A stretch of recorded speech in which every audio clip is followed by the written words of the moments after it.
Okay, welcome back to our Momentum Mindset Monday, and several things to go over and talk about today. Obviously, the market's always changing and things are adjusting and new things are happening. So today's discussion, we're going to talk a little bit about what you can do to help move your business forward. And the question I'd start off with is, first of all, you showed up today. That's the start of it. You showed up today, you're on this call, you're here on a Monday morning, and the question is going to be, like, what are the next steps that you can take to move your business forward? And what you'll find really quick is you're going to start to find where you're at and where you want to be. So let's start off with this question that to begin this. And the question is, where do you feel you're winning right now in your life? So as you start to look in your current life right now, in your current business, where do you feel that things are going well?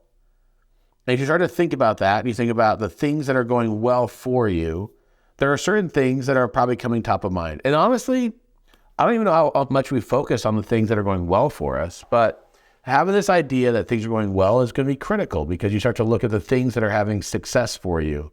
And then the easy one to start to figure out is where you're lacking. So you start to think about, okay, where am I lacking right now in my life? Where am I lacking in my business right now? Where are all the different holes that I feel that are happening in my business? And this is an easy one. When you start to look at all the different ways that you might not be finding success, or different things that are holding you back, this is an easy one to start to look at. You start to look at all the ways you might be lacking. But the idea is moving your business to mastery, and that's going to be today's discussion. So you start out coming into real estate. You start to want to have an understanding of how real estate works. You go to the real estate school. You get your real estate license, you go to different various trainings and teachings, and you start to have an understanding of how that comes to put together. And then from your understanding starts to come together some sort of basic competence. You start to understand how to better connect with people. You start to understand how to fill out contracts. You start to understand the overall real estate process. And then it becomes more fluid. So not that competency moves into a fluid state, and you become more and more aware of how to do real estate. And now as you become more fluid, you can start to become a little bit more creative. You can start to take the skill sets that other people have modeled for you. You start to look at all the different things that are in place. And then you start to say, okay, here's where I can make this my own. I'm going to start to make some adjustments, but I want my own direction to be able to come into place on here. And so you start to be a little bit creative and you start to stretch outside the box a little bit. And then from there comes mastery. And mastery becomes this higher level of abilities, and you have some awareness around that. You start to look at this breakdown, it's not too hard to understand. I mean, you start with this conceptual knowledge of how real estate works. You become this basic competence, which is you're capable, but maybe a little bit inefficient. It takes you a little bit longer to fill out a contract than you might want. And then you start to become more fluid, you're professional, you're fully capable, you have an understanding of how to do all the different aspects of it. And even the different gaps that might exist, you start to have some awareness around how to have some interaction in that. And then you start to be more creative. This is where you have your unique angle in how you're going to work. And then lastly, mastery, which is you're an innovator and you're kind of excellent in all settings and you're kind of pushing the envelope even more. So you'll find that yourself, as you move through these different levels of competency, that oftentimes you want to end up in a sense of mastery. But mastery has some challenges to it. And today we're going to talk about 3 challenges that start to happen when people start to move into the realm of getting closer and closer to mastery. And here's the first. As you start to look at these 3 different challenges, you're just going to find the first one is mastery is boring. And that's a hard one for people.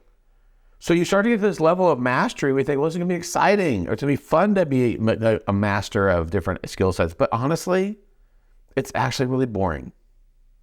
And this is probably the hardest part of having mastery in whatever field it is that when you have mastery, it becomes boring to you.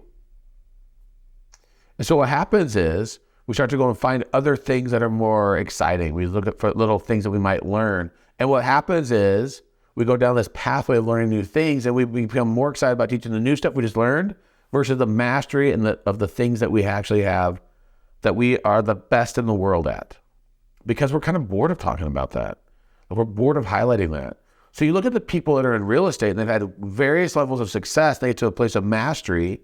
sometimes and often they get sidetracked on new and shiny things because mastery is kind of boring, kind of outdated. It's kind of, for them, it's just old news, and they would rather talk about things that are more compelling and more exciting. And so the challenging part of that is that boring leads to wanting something new, but that new thing, in all reality, isn't even in their best wheelhouse of being there in their expertise, but that's what they want to talk about.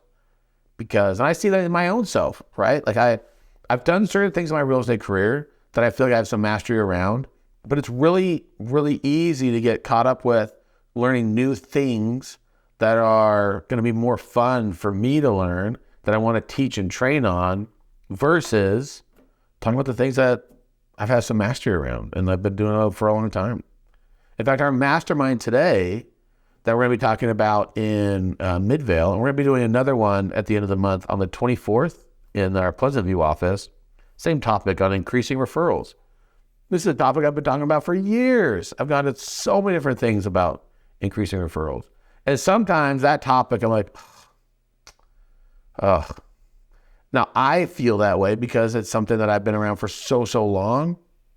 And to help make it a little bit exciting today, I actually reached out to some friends who I've known for years that are experts in referrals. And I said, you know what? It'd be fun to have some discussion around this today. So I have some friends coming to the various mastermind groups, people from other brokerages. I thought it'd be kind of fun to have some discussion around that. So, but what happens is oftentimes this idea of trying to find something new actually is distracting, and the distraction is a huge mistake.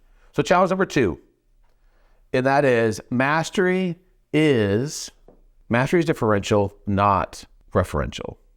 Let me explain this a little bit. This is a concept that comes from one of my mentors, Kevin Nations. And Kevin we were in a discussion recently, and he talked about how mastery is not differential. Mastery is differential, not referential. And so what happens is people that are masterful, they don't really have to tell everybody that they're masterful. Like if Chuck Norris walks into a room, he doesn't have to tell everybody how tough he is, right? Like he doesn't have to go around and like, hey, everybody, you know who I am? I'm Chuck Norris. This is my background. You look at like the people who are the best in the world at different things, they don't have to tell everybody that they're the best in the world. Kevin used the analogy of, he talked about Tony Bennett, who's been around forever. Tony Bennett's been this amazing singer for many, many years. And Tony Bennett created this greatest hits album. And his greatest hits album is him doing duets with a lot of the top singers of all different types of music categories. And he's doing duets with them. If you watch the video of Tony Bennett talking about his experience working with these different professionals, it's all about them. It's all about them. He spends his entire interviews talking about how great they are. He talks about how amazing they are. He talks about what an amazing singer they are. So he talks about his experience singing with Lady Gaga. He talks about his experience singing with all different types of people and all different types of singers. But he doesn't have to talk about his background. It doesn't matter. What makes him so good is he is able to highlight everybody else, and that's what shows him as this benevolent alpha, that he is the one who's able to defer and highlight all these other people. I thought it'd be cool to share a quick little video. And so I'm going to share a video right now, and we're going to jump to this, and I'm going to show you an example of what I'm talking about. And you'll see what this looks like. So here we go. Let me share this other screen here. So I'm going to stop the share here, and then we're going to shift over to this other video. Now, there's a lot. So I'm a huge basketball fan, and there's been a debate for many, many years of who the greatest basketball player is of all time. And that question has been asked to various different legends of basketball. But I want you to see how this answer comes out. They asked recently, in fact, there have been many interviews recently where LeBron James has talked about he's the greatest of all time. They've asked him, and they've said, hey, what's your standing in the being the greatest player? He's like, oh yeah, I'm the greatest basketball player of all time. And he's quick to admit that, and he's quick to highlight that. In fact, in a recent interview last week, with his Lakers won their series, and they asked, well, how'd you guys win? He's like, well, I'm the greatest basketball player of all time, and so of course I'm going to do that. So here's an interview that was shot several years ago. This is after Michael Jordan had gone through his career, and he's asked about being the greatest of all time. And I want you to hear this interview, and I think it's fascinating. We're going to listen to maybe a minute of it. So here we go. Do you care about being called the greatest basketball player ever? Does that matter? Do you want that? I don't want it in a sense because I think it disrespects Wilt Chamberlain, Jerry West, all the guys that prior to me I never had a chance to play against. What everybody's saying I am, I never had the chance to compete against other legends that was prior to me. When I hear it, I cringe a little bit because it's a little bit embarrassing because no one knows. I never had the chance once again to play against those guys. I would love to have played against them, but I never did. And for you to say that I'm better than him, I mean, it's your opinion. It's their opinion. I accept that as their opinion. If you ask me, I would never say that I'm the greatest player. And that's because I never played against all the people that represented the league prior to Michael Jordan. I think it's pretty cool. Pretty cool example of someone who is, obviously there's a competitiveness to him. I mean, his most recent movie that came out, the movie about called Air, which talks about like the jury that Nike did to sign him to their endorsement deal. And a lot of people know the backstory of Michael Jordan, but there's some coolness about his approach to that. And what's powerful is he's differential. He's just highlighting other people and talking about Wilt Chamberlain. And there's various other interviews where he's like featured, and they've asked this question to him. I found 4 other interviews where he's asked this at different press conferences. In fact, one of them was after the 1997 finals. They asked him that question. And he defers it. There's a lot of like, he kind of just highlights all these other people and he talks about them. The interview, he's talking about his great teammates the whole time. He's just highlighting them the whole time versus putting the highlight on him. But how different is that in our world of real estate with people highlighting themselves? Like we live in a world right now in real estate where people are so quick to highlight how great they are, and they talk about like their power of real estate, right? They highlight like how great they are. That's just a huge mistake because the minute that you highlight how great you are, you are immediately showing the world that you are not the best because you're showing them what you're actually lacking. All right, challenge number 3. The gap seems too far.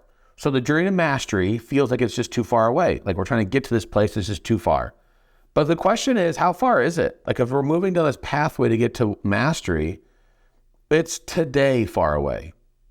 So I want you to keep that in mind, that the distance to get from where you are to where you want to go is today far away. But what I mean by that is mastery is often said to occur with 100 hours. Like you hear this like rule of 100 that's been talked about a lot. That if you focus on something for 100 hours, you can gain mastery in whatever that is.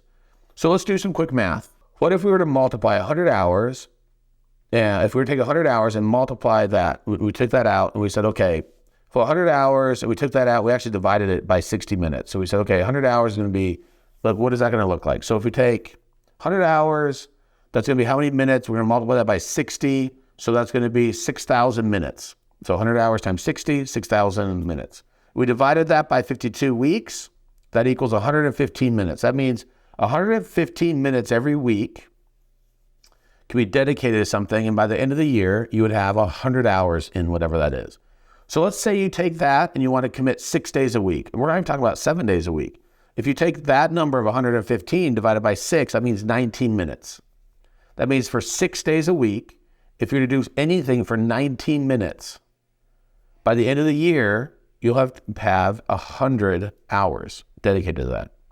And 100 hours is often talked about what takes to have mastery. That if you spent 100 hours in any one thing, that you will be a greater master than so many people have dedicated.